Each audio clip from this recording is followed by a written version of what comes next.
Millions of people have been trained in cardiopulmonary resuscitation, or CPR, and how to use an automated external defibrillator, or AED. AEDs have been placed in businesses and public buildings everywhere, so bystanders can start to help patients in cardiac arrest before 911 emergency services arrive. But people often say, "I'm not sure how to use an AED. What if I do it wrong or shock someone that doesn't need to be defibrillated?" It's estimated that bystanders only help in less than 5% of all cardiac arrests. Let's take a quick look at how to use an AED. To start, press the on and off button. Listen and follow the AED voice prompts. The voice prompt will say, "Call 911." The voice prompt will say, "Remove the patient's shirt."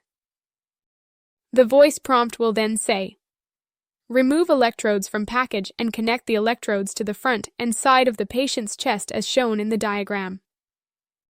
Once the electrodes are connected to the patient, the AED will automatically assess the heart to determine what rhythm the heart is in.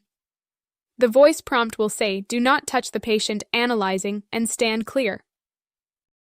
If the AED finds a normal sinus rhythm and asystole or flatline rhythm, it will determine a shock is not needed.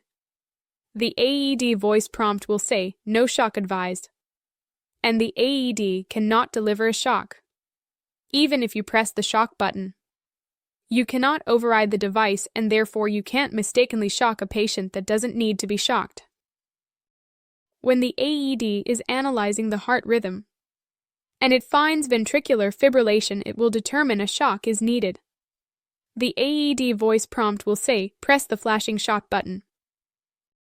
Now you should make sure no one is touching the patient. Then you say, "Clear." And when it is safe, press the flashing shock button.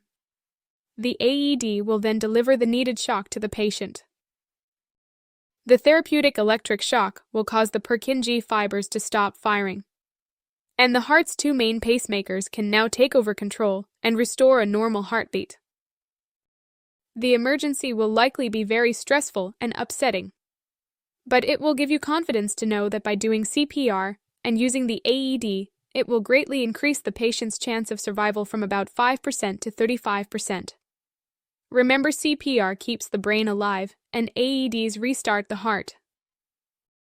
Do not turn off the AED or remove the electrodes from the patient.